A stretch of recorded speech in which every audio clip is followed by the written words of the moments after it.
So in today's video, we're talking about a plant that resembles grass in your aquarium. It is actually called Microsword. Not really a sword plant at all, but we're going to get into it, and I'm going to show you two different kinds, and we're going to talk about the plant. But before we do that, I'm Justin with H2O Plants. As always, if you enjoy this video or you learn something new, make sure you hit that subscribe button down below. But let's get into Microsword. So Microsword isn't actually a sword plant despite its name. Sword plants are typically a rosette type plant, which means basically all the leaves come out of a central mass and their root structure is just a central mass. Microsword is more of a rhizome-esque type plant. Now it doesn't have a rhizome, say like Anubis or Java fern if you're familiar with those, but it does have a horizontal kind of stem that runs along the substrate or underneath the substrate, and the blades of the plant actually come up out of that. And I say blades because they look much like grass blades. So my first kind of run-in with Microsword wasn't the greatest, I'll tell you that. I had gotten it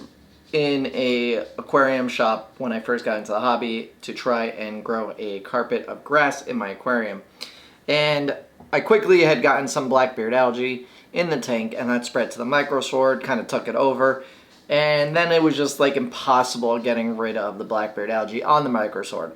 Now looking back on it, knowing kind of more about the situation, I realized that it wasn't the Microsword really itself, it was more of the conditions in the tank, trying to balance them, figuring out the blackbeard algae, and then also treating them as such. But I didn't give it a chance. I was impatient, I ripped it all out and just started with something else. And it's always left a bad taste in my mouth, to be honest, about this plant. But overall, I really like Microsword now. The reason being is now I've figured it out. It grows very easily. It had nothing to do with the plant itself. The blackbeard algae just was in the tank. It had affected the tank, and unfortunately, this was one of the byproducts of it. But Microsword is quite nice. It looks just like grass, and it really doesn't get much taller than this. Now this is traditional Microsword. This is the one that typically most aquarium shops have. I do have another type to show you that we recently got in that I find really cool. But Microsword is a really cool carpeting plant. Now, a lot of people say that you don't need CO2 and you don't need highlight for it. And I will kind of agree, it doesn't need CO2, but I would say it needs probably about medium light. I wouldn't say super low light, but medium light will do. And that's really, if you have any kind of decent fixture to grow plants, it doesn't even need to be anything specialized, just something other than that basic light that comes on the tank kits when you get it. Or if it's a specific plant-to-tank light that comes with like a plant-to-tank kit, then you're probably fine and you could grow this. With CO2, it'll grow much faster, but it'll still grow even under low light. So, Microsword, it's a grass-like plant.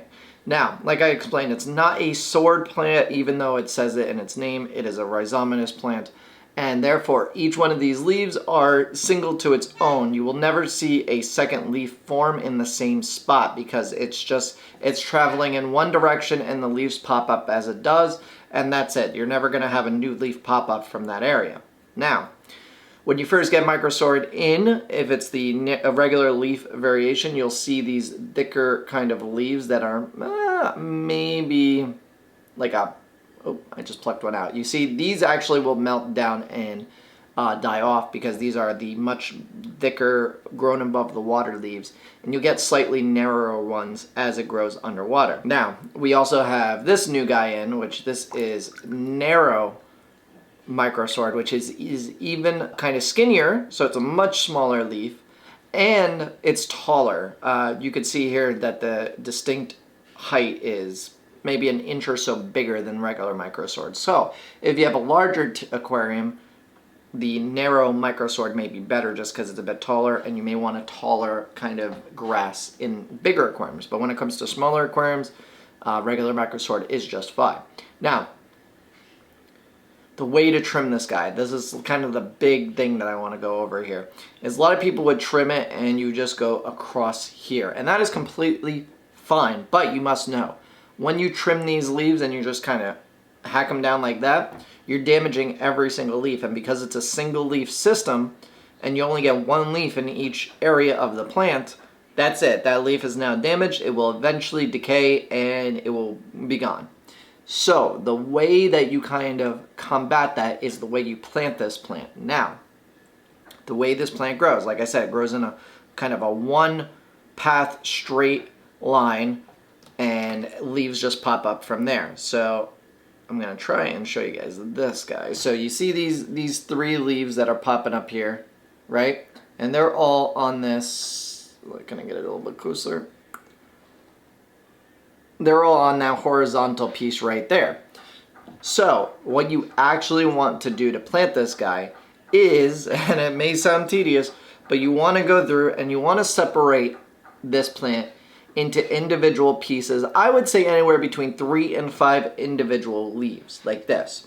And then you want to plant them as such. I would probably err on the side of like 5 or more, just because 3, a couple of these may melt when you first get them because they're going to adjust to your conditions, and then the rhizome may die because of it. If you have 5 leaves, it may be better and be able to sustain itself a little bit more until it gets new growth going. But 3 may be cutting it. So I would say 5 is where I would be safe, safe at. But so you take this guy out of the pot, you start unrolling it, and it's usually going to be 1 or 2 really long strands of Microsword. You're talking probably like 30 individual leaves all rolled up here into one. So you go through it and you start separating them into individual kind of plantlets, if you will, with 5 or more leaves, and then you plant those, spread them out, and do them in different directions so the leaves that are running are kind of in different directions, because when you start cutting them and making those plantlets, wherever you cut it and it was running that way, new lines are going to start sprouting, and then what will happen is they'll start intersecting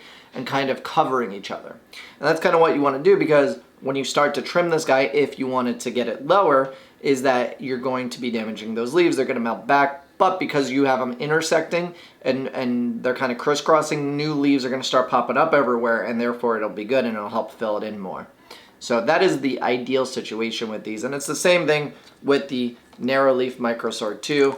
It's just these are a little bit taller. Overall though, I would recommend you don't trim the plant if you can avoid it. Kind of take it, it's going to be anywhere between 4 and 6 inches tall probably. This one is maybe going to be 7 to 8 inches tall. So keep that in mind. 10-gallon tank completely fine in. Anything smaller than that, you may want to trim it often, but that's really up to you. Now, for comparison, I did kind of just want to show you guys dwarf hairgrass, because this is kind of a plant that gets relatively confused with Microsword. A lot of people say, oh, I want a grass plant.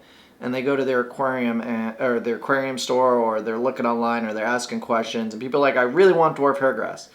Dwarf hairgrass can be easy, but it can also be very difficult. It's really a mixture of things. Either it's going to go well for you or not at all.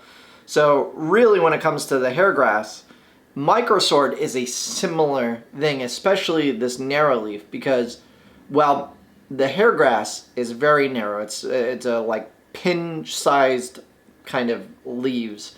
These are a little bit bigger. They're just going to hold up better.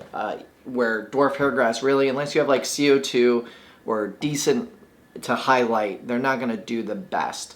And that's kind of what I've come to realize with dwarf hairgrass. Even though it's a beautiful plant, it's very finicky. Like, yes, you could probably get it to grow in medium light with no CO2, but it doesn't grow that fast. So you're going to kind of sit there for maybe a year or two before it fills in an area, maybe even longer. And I realize that a lot of people lack patience when it comes to aquarium plants or plants in general. They want instant gratification. So dwarf hairgrass is not something that I recommend for those that are looking for an instant carpet. And with that said, Microsword isn't going to be an instant carpet either. But because you're going to go through and separate each kind of strand and make different pieces, you're going to get more out of one pot and fill in more area quickly, because each one of those are then going to start sprouting new leaves. Now, a couple other things to note when it comes to Microsword is, they're relatively easy when it comes to parameters.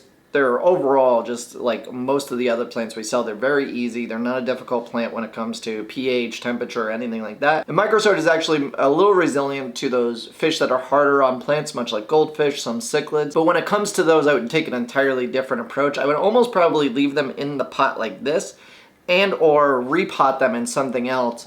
Because what will happen is, if you go through and you separate these guys and then put them in, say, a goldfish tank, the goldfish is just going to pluck them up and out because they're not rooted. But if you take this plant and just toss it right in your aquarium inside the pot, it's just going to start growing out of the pot and carpeting that way.